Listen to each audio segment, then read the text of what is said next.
70 साल से एक ही परिवार का वहां पर कब्जा है। इसके बावजूद भी क्षेत्र में मेरे पास प्रूफ भी है, मैं क्षेत्र में घूमा हूँ, ना तो अभी पानी की व्यवस्था है। कई गाँव में महिलाएं सिर पर गुंड रखकर पानी भरने के लिए जाती है 1-1 डेढ़ किलोमीटर। कई गाँव में निकलने के लिए रास्ता की व्यवस्था नहीं है। बहुत ही पिछड़ा हुआ क्षेत्र है हमारा।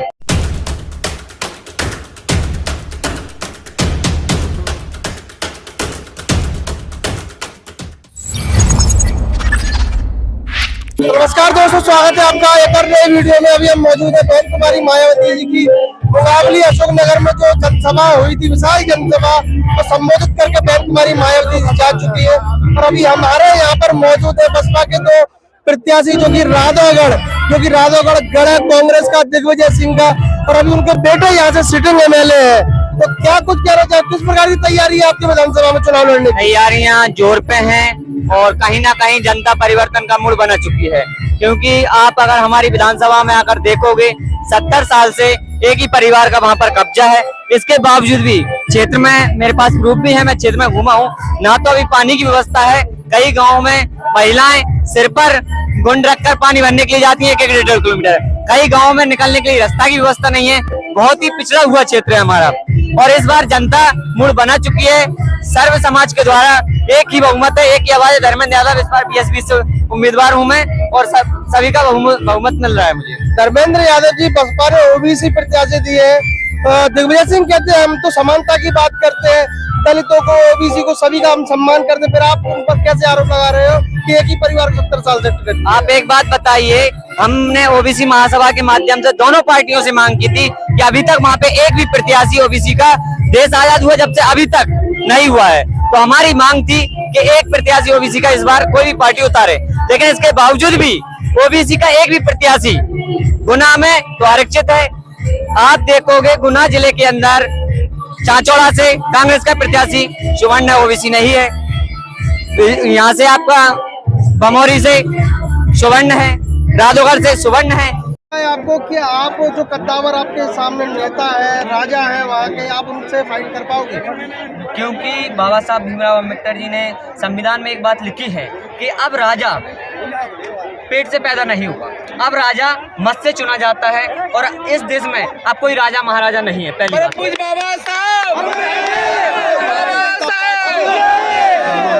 नेता आएंगे और दोनों तमाम प्रकार के प्रलोभन दे रहे हैं, जबकि बहन कुमारी मायावती जी बोल रही हैं कि हम घोषणाओं पर विश्वास नहीं रखते। कैसे जनता को आप कन्विंस कर पाओगे? आपको एक चीज बता दें, विधानसभा के अंदर हम जिस गांव में जा रहे हैं वहाँ पे अन्य पार्टियों के नेता 3-3 बार दौरा कर रहे हैं। हम एक बार पहुँचते हैं वहाँ पे वो 3-3 बार पहुँच रहे हैं। हर समाज के पहले यही अकेले रहते थे प्रचार में, अब जैसे कि मैं यादव समाज से हूँ, हमारे समाज के बड़े बड़े नेताओं को उतार दिया कि साहब कहीं ना कहीं यादव इसको वोट ना कर दे, जबकि यादव समझदार है, मतदाता सभी वर्ग का समझदार है कि इन लोगों ने कभी भी पिछड़े वर्ग को, ST SC को मौका नहीं दिया है। ये पार्टियां ओनली सुवर्ण हो चुकी हैं और कुछ चुनिंदित लोगों को मौका देती हैं। सुवर्ण में जो गरीब हैं उनको कभी न्याय नहीं मिला, कुछ चुनिंदित लोगों की पार्टियां होकर रह गई हैं। ये किन मुद्दों पर चुनाव लड़ोगे आप? हमारा मुद्दा जाति का जनगणना, क्षेत्र का विकास, ओबीसी आरक्षण और तमाम मुद्दे हैं जो क्षेत्रीय मुद्दे हैं, उन सबको लेकर हम चुनाव मैदान में हैं। क्योंकि हमारे क्षेत्र में मुख्यतः ना तो सड़कों की व्यवस्था है, ना पानी की व्यवस्था है, ना लाइट की व्यवस्था है। बहुत सी ऐसी समस्याएं आप क्षेत्र में अगर देखोगे तो वो कहीं ना कहीं हमारे लोग बोल नहीं पाते, कहीं ना कहीं दबाव में इन लोगों ने लोगों को डर पर रखा है।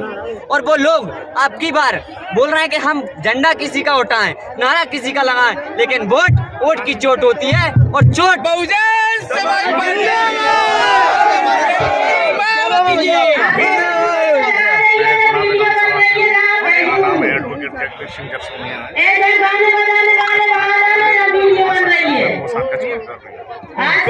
किन मुद्दों को लेकर के आप जनता के बीच में जा रहे हैं?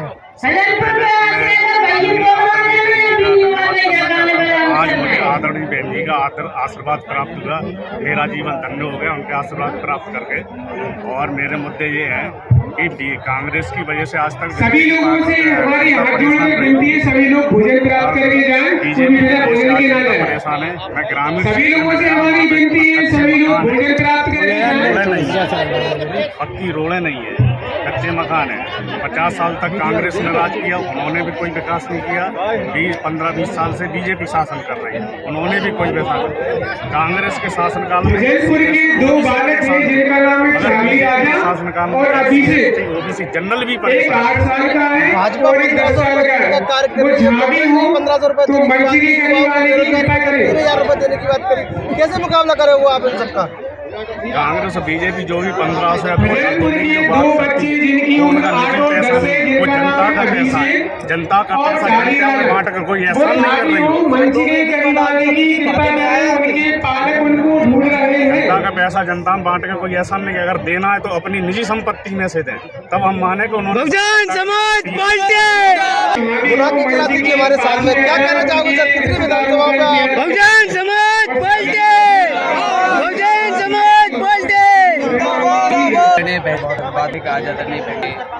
प्रदेश बावली में दो बालक जिनकी उम्र 8 से लेकर 10 साल है, एक का नाम है डाली आदर और ऊर्जा दी है। एक का नाम है अभिषेक। झाबी हो उनके बालक का ध्यान में रखते हुए मंची जनता आए। एक करके आदरणीय बहन जी को हजरतपुर से। चार विधानसभा जिताने के लिए हम लोगों ने समीकरण आदरणीय बहन जी के हल्की आशीर्वाद से बाई बनाया वाली झाबी हो है। मंची के गुना में पास सजाए हमारे उनका एडवोकेट स्वागत जगदीश सिंह किया जसोनिया जी जाएगा। जो वर्तमान में कोषा अध्यक्ष है अभिभाषक संघ गुना के, उनको जो है टिकट आदरणीय बहन जी का आशीर्वाद प्राप्त हुआ है। भाई ऐसे जनाबी हमारे को मंची के पास आदरणीय सजाए राजेश उनके शर्मा जी पास जो चाचौड़ा विधानसभा से है, आपका भी वहाँ बहुत अच्छा व्यवहार है और आपको भी लोग बढ़ चढ़ के वहाँ सहयोग कर रहे हैं। वैसे हमारे आदरणीय फोकस किस सीटों पर है आपका? हमारा मुख्य फोकस चारों सीटों पर है, क्योंकि सबसे पहले हमें कांग्रेस को खाड़ फेंकना है, इसके बाद भाजपा को। सबसे पहले जिसने हमारे साथ हमारे परम पूज्य बाबा साहब को जिस पल पल स्थान पर परम पूज्य बाबा साहब के सपनों को तोड़ने का काम किया है गांधी एंड कंपनी के और कांग्रेस के लोगों ने, वो आज बदला लेने के लिए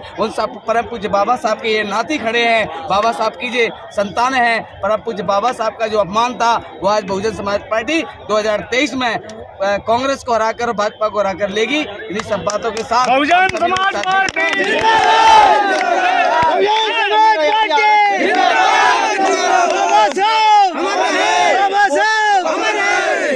आरक्षित सीट पर कमजोर रहती है बसपा, क्या कारण है इसका?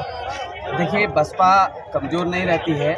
बसपा के पास चेहरा परम पूज्य बाबा साहब के आशीर्वाद से, आदरणीय बहन जी के आशीर्वाद से, मानवर साहब के आशीर्वाद से, एक एडवोकेट जो पढ़े लिखे हैं, सक्षम है और सक्षम होने के नाते उनको डर लगता है कि बहुजन समाज पार्टी का प्रत्याशी अगर जीत जाता है तो वो आदरणीय बहन जी के दिशा निर्देशों पर चलेगा। आदरणीय बहन जी के संविधान जो बहन जी ने 4 बार उत्तर प्रदेश में सरकार चलाई है, उसके आधार पर वो विधानसभा चलाने का काम करेगा। इसी बात से वहाँ के जो शहर के धन्ना सेठ हैं और शहर के जो तमाम मनुवादी सोच के जो लोग हैं, उनको डर लगता है कि बहुजन समाज पार्टी आई तो हमें संविधान के हिसाब से चलना होगा। इसके वजह से कहीं ना कहीं बहुजन समाज पार्टी को नुकसान उठाना पड़ता है। लेकिन इस बार सर्व समाज बहुजन समाज पार्टी के साथ है। आप देखिए, ब्राह्मण समाज से हैं, आप जाटव समाज से हैं, आप यादव समाज से हैं, हमारी एक बहन मनीषा विधागढ़ समाज से है। यानी कि ये सर्व समाज आदरणीय बहन जी का जो नारा है, सर्वजन हिताय सर्वजन सुखाय, बहुजन समाज पार्टी आज सर्वजन सुखाय सर्वजन हिताय के आधार पर चल रही है। इसलिए आदरणीय बहन जी को